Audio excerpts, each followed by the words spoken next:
प्रिय विद्यार्थियों, आज का हमारा जो विषय है वो भारत में संघ राज्य संबंधों पर आधारित है और यह जो है भारतीय शासन और राजनीति विषय का एक टॉपिक है और इस विषय पर हम इस वीडियो में चर्चा करेंगे। इन संबंधों की अगर हम चर्चा करें तो सबसे पहले बात आती है कि ये संबंध कैसे निर्धारित हुए, क्यों हुए, इनके पीछे का इतिहास क्या रहा है। तो ऐतिहासिक पृष्ठभूमि पर अगर हम चर्चा करें, समझना चाहें ऐतिहासिक पृष्ठभूमि को, तो हम ये पाएंगे कि भारत में ब्रिटिश शासन काल में 1919 का जो अधिनियम है, उस अधिनियम के द्वारा पहली बार केंद्रीय और प्रांतीय सरकारों के मध्य शक्ति का विभाजन किया गया और प्रांतीय सरकार जो है उनको शक्तियां प्रायोजित शक्ति के रूप में प्राप्त हुई। प्रत्यायोजित शक्ति है, अर्थात राज्य की शक्ति, ब्रिटिश सरकार की शक्ति प्रांतों को प्रदान की गई। एक प्रकार से शक्ति तो उनकी है पर काम वो कर रहे हैं, ऐसा 1919 के अधिनियम में हमें प्राप्त होता। इसी के साथ 1935 का जो अधिनियम आया, उससे पहले नेहरू रिपोर्ट जो आई, उसके द्वारा देश के संविधान के बारे में चर्चा की गई और एक जो है संविधान बना करके प्रारूप दिया गया। उसके बाद 1935 का अधिनियम पारित हुआ। पहली बार देश में 1935 के अधिनियम द्वारा देश का जो स्वरूप है वो एकात्मक से संघात्मक की ओर, अर्थात भारत में एकात्मक शासन व्यवस्था थी ब्रिटिश काल की, उसे संघात्मकता की ओर स्वीकार किया गया और प्रांतों में जो द्वैध शासन व्यवस्था थी उस द्वैध शासन व्यवस्था को समाप्त कर दिया गया और उसके स्थान पर स्वायत्त शासी संवैधानिक आधार प्रदान किया गया और उस आधार के द्वारा पहली बार 3 सूचियों का निर्माण इस अधिनियम में हम पाते हैं और वे 3 सूचियां जो है वो केंद्रीय सूची, प्रांतीय सूची और समवर्ती सूची के नाम से संबोधित की गई और इन तीनों सूचियों के अंतर्गत केंद्रीय सूची में 59 विषय, प्रांतीय सूची में 54 विषय और समवर्ती सूची में 36 विषय रखे गए और यही व्यवस्था, जो संघात्मक व्यवस्था यहाँ 1935 के अधिनियम में हमें दिखाई देती है, ये व्यवस्था भारत के संविधान के लिए वास्तव में देखा जाए तो आधार बिंदु बनने का कार्य करती है, आधार स्तंभ बन जाता है। अब और के रूप में अगर हम देखना चाहें तो भारतीय संविधान निर्मात्री सभा में जब संघ राज्य संबंधों की चर्चा हुई तो कनाडा के जो संविधान है उस संविधान की चर्चा को मध्य में लेते हुए राज्यपाल की नियुक्ति के प्रावधानों की वार्ता हुई और संविधान निर्मात्री सभा में समय के अभाव के कारण 3 सूचियां तो उन्होंने बनाई, संघ सूची, राज्य सूची और समवर्ती सूची और विशिष्ट शक्तियां, इन पर चर्चाएं करने की जब बात आई तो समय अभाव के कारण संघ सूची के केवल 35 विषयों पर ही संविधान निर्मात्री सभा में वाद विवाद हो सका। उसके पश्चात जो दूसरी सूचियां हैं अर्थात राज्य सूची और समवर्ती सूची, उसके विषयों पर कोई चर्चा नहीं हुई बल्कि उन दोनों सूचियों को बिना बहस के संविधान निर्मात्री सभा ने स्वीकार कर लिया और ये मान लिया कि ये जो नियम है, ये जो हमने सूचियां बनाई है, इनमें जो शक्तियों का केंद्र और राज्यों में बंटवारा किया है वो उचित और सही है और इसे सर्वसम्मति से पारित किया जाता है। अब आते हैं स्वतंत्र भारत में संघ राज्य संबंध। आफ्टर इंडिपेंडेंस अर्थात 1947 के बाद 1950 में जब भारत का संविधान बनकर लागू हुआ तो भारतीय संविधान में उसके जो भाग 11 है, उस भाग 11 के अध्याय 1 में अनुच्छेद 245 से लेकर के 255 तक केंद्र की विधायिका शक्ति और राज्यों की विधायी शक्ति के संदर्भ में विवेचन किया गया, वर्णन किया गया और अध्याय 11 के अंतर्गत 2 खंड बनाए गए और वे दोनों खंड एक विधायी संबंध और दूसरे प्रशासनिक संबंध के बारे में विस्तृत विवेचना करते हैं। भारत के जो गृह मंत्री थे सरदार पटेल और उनके जो गृह सचिव थे केपी मेनन, उन दोनों के प्रयास से संघ राज्य संबंधों की जो पृष्ठभूमि है उसे निर्धारित किया गया, संविधान में समाविष्ट किया गया और उसी के अनुरूप देश के राज्यों का एकीकरण करते हुए नए राज्यों के निर्माण के संदर्भ में सारी व्यवस्थाएं होती है। आज अगर देखा जाए तो भारत में 29 राज्य हैं, 6 केंद्र प्रशासित प्रदेश हैं और दिल्ली जो राजधानी है, राष्ट्रीय राजधानी, वो एक विशिष्ट रूप में राष्ट्रीय राजधानी के रूप में कार्यरत है। अब प्रश्न आता है कि भारतीय संविधान जो है उस संविधान के संदर्भ में जो संघराज्य संबंध है उन संघराज्य संबंधों के स्वरूप के बारे में क्या कहा गया। स्वरूप के बारे में जब हम बात करें तो स्वरूप से पहले हम थोड़ी सी चर्चा करें कि जिस प्रकार से 1935 के अधिनियम में 3 सूचियां बनी,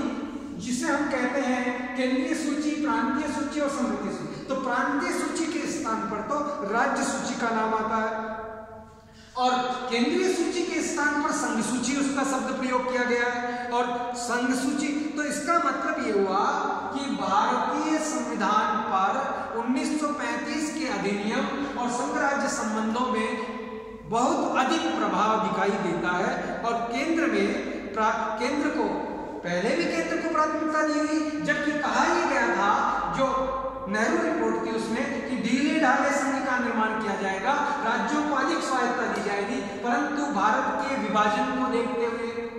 भारत की विविधता में एकता को स्थापित करने के लिए, तत्कालीन परिस्थिति और परिवेश को मद्देनजर रखते हुए सशक्त केंद्र की आवश्यकता रखी गई। परंतु जब देश में विविधता है, जातिगत विविधता, सामाजिक विविधता, राजनैतिक एकता का विभाजन, तो ऐसी स्थिति में देखते हुए आर्थिक, सामाजिक, राजनीतिक, देश का विभाजन, इन सब पृष्ठभूमियों को मद्देनजर रखते हुए जो संघ है अर्थात केंद्र है उसे शक्तिशाली केंद्र बनाने का उनका लक्ष्य रहा। और हमारे जो केंद्र राज्य संबंध है उसमें केंद्र के प्रति झुकाव अधिक है बनिस्पत राज्यों के प्रति। इवन देन राज्यों के निर्माण का आधार, निर्माण का अधिकार भी केंद्र के पास माना गया है, केंद्र को दिया गया है। तो केंद्र को प्राथमिकता अधिक दी गई है संघ राज्य संबंधों में और वो केवल देश की एकता और अखंडता को बनाए रखने के लिए दी गई है कि दोबारा राष्ट्र का विभाजन ना हो जाए। इसलिए जो है भारत में केंद्रोन्मुखी संघ है, केंद्र की ओर राज्यों का झुकाव दिखाई देता है और संघ की शक्ति राज्यों से अधिक दिखाई देती है। अगर हम इसमें चर्चा करें तो हम ये पाएंगे कि भारतीय संविधान जो है उस संविधान में संघ सूची जो बनाई गई, उस संघ सूची में 97 विषयों का समावेश किया गया। भारतीय संविधान के भाग 11 के अध्याय प्रथम में संघ सूची के 97 विषयों की चर्चा आती है और ये 97 जो विषय हैं ये राष्ट्रीय महत्व के विषय हैं। राष्ट्रीय महत्व के विषय जैसे सशक्त बल है जो 42वें संविधान संशोधन द्वारा इसमें ये शब्द जोड़ा गया, सशक्त बल का। इसके अलावा जो है केंद्र सूची में सुरक्षा है, युद्ध है, शांति है, विदेश संबंध है, डाकतार विभाग संबंध है, मुद्रा है, बैंकिंग है, अंतर्राष्ट्रीय व्यापार है, जनगणना है, विदेशी ऋण है इत्यादि जो ऐसे महत्वपूर्ण राष्ट्रीय महत्व के विषय हैं उन विषयों को इसमें सम्मिलित किया गया है। उसमें वन संपदा, सुरक्षा ऐसे विषय राज्य सूची को दिए गए हैं जो राज्य के महत्व हैं। तो कहने का क्या हुआ, संघ के अर्थात राष्ट्रीय महत्व के विषय संघ सूची में शामिल किए गए हैं और राज्य के महत्व की विषय राज्य सूची में शामिल किए गए हैं। जो विषय 46 रखे गए, आज 66 विषय नहीं है, आज 65 विषय है। 66 विषय जब रखे गए, पहले 67 थे, फिर 66 हो गए और इन विषयों के अंतर्गत राज्यों को स्वायत्तता प्रदान तो की गई है परंतु ये विषय स्थानीय महत्व के विषय इसमें इंक्लूड किए गए हैं और ये स्थानीय विषय के महत्व हैं वन संपदा, सिंचाई, नहर, खनिज का दोहन करना, उसके साथ मछली पालन, भू सुधार, ऋण की व्यवस्था, शिक्षा, स्वास्थ्य और पुलिस, जेल, पशुपालन, सिंचाई, राज्यों के मध्य होने वाला राज्य व्यापार,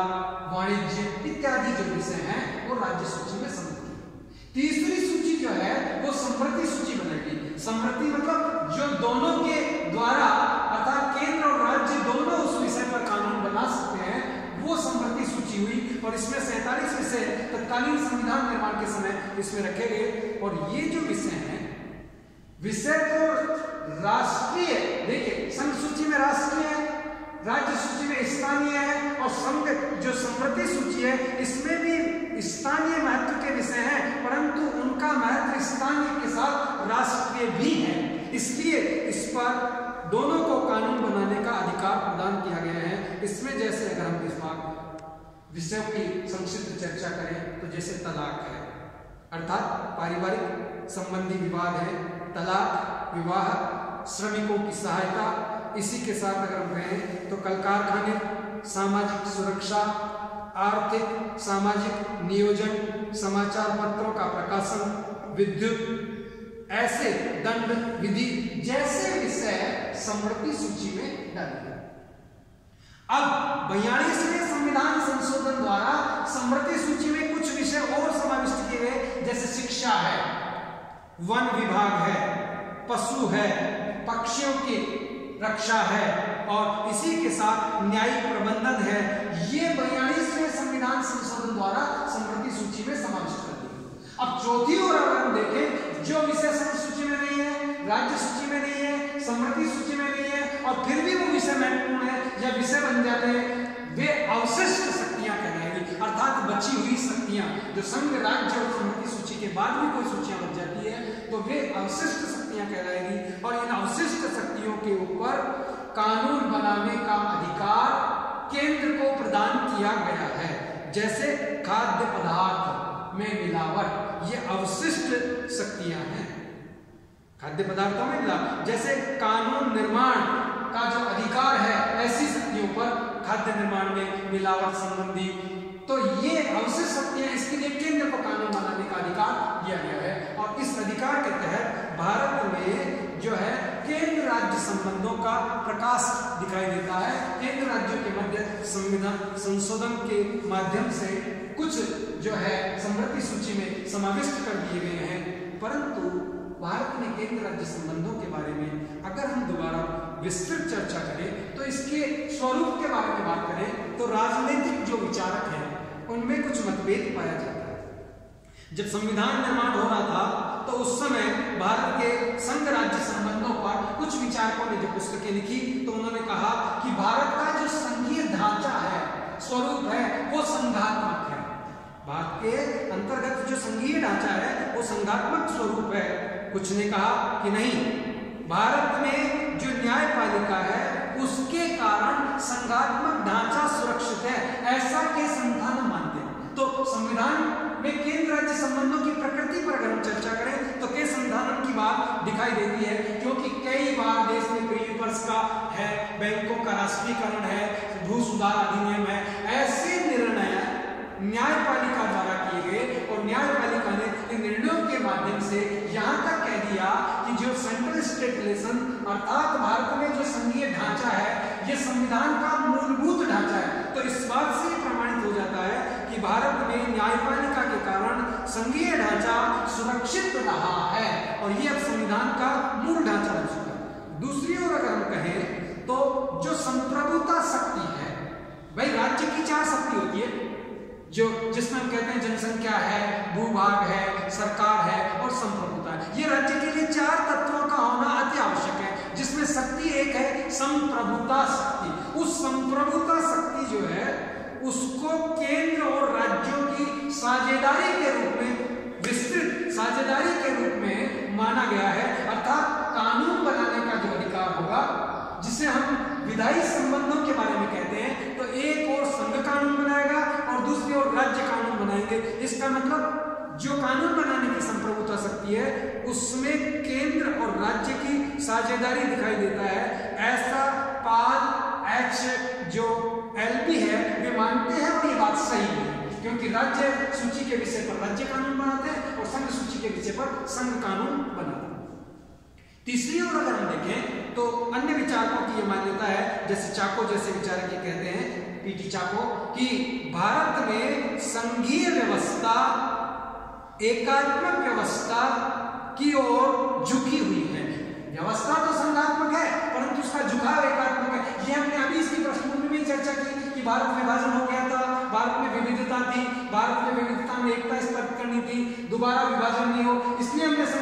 संघीय व्यवस्था में संघ को ज्यादा शक्तिशाली और सशक्त और कठोर एकात्मक राष्ट्र की सुरक्षा के लिए बनाने की बात कही। तो ये वही बात है कि संघीय ढांचे का जो झुकाव है वो एकात्मकता की ओर दिखाई देता है। संघीय व्यवस्था के जो केंद्रीयकरण की प्रवृत्ति है, ऐसा आइवर सैनिक मानते हैं कि भारत में संघीय व्यवस्था का जो ढांचा है उसकी प्रकृति का जो झुकाव है वो झुकाव एक प्रकार से केंद्रीयकरण की प्रवृत्ति की ओर बढ़ रहा है, अर्थात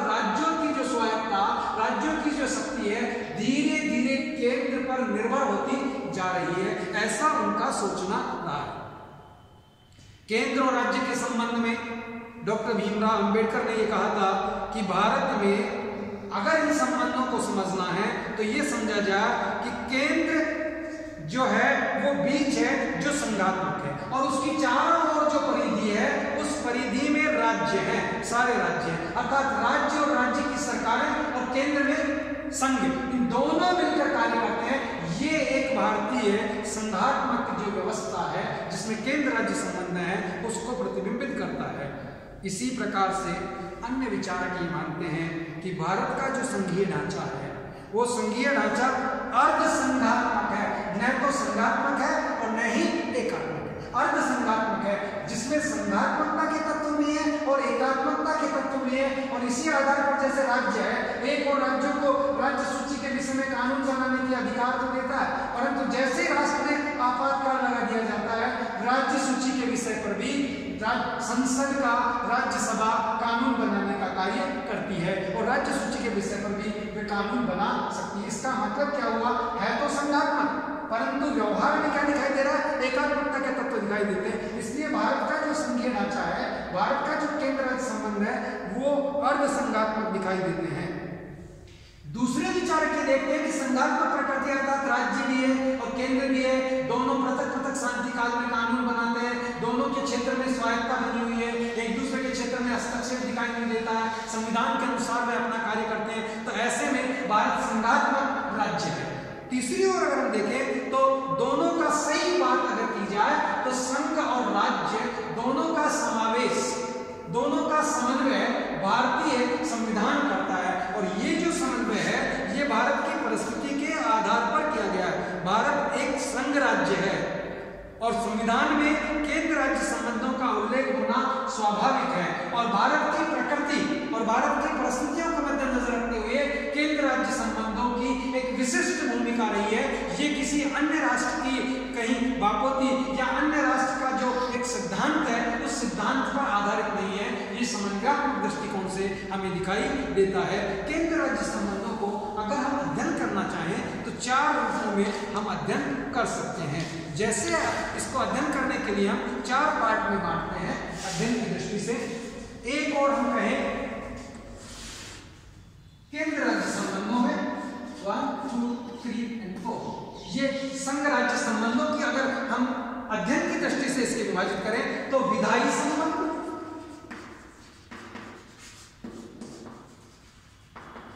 प्रशासनिक संबंध,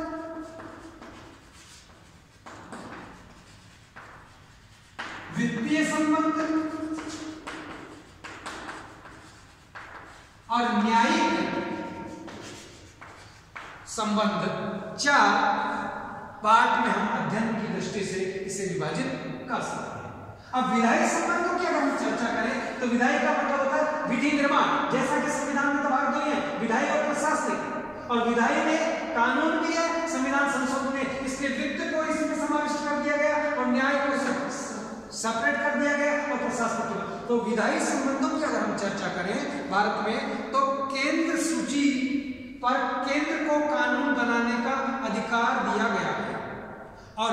राज्य सूची पर राज्यों को कानून बनाने का अधिकार दिया गया है और समवर्ती सूची पर केंद्र और राज्य दोनों को कानून बनाने का अधिकार दिया गया है। परंतु अगर केंद्र और राज्य दोनों का कानून बना हुआ है तो केंद्र के कानून को वरीयता दी जाएगी,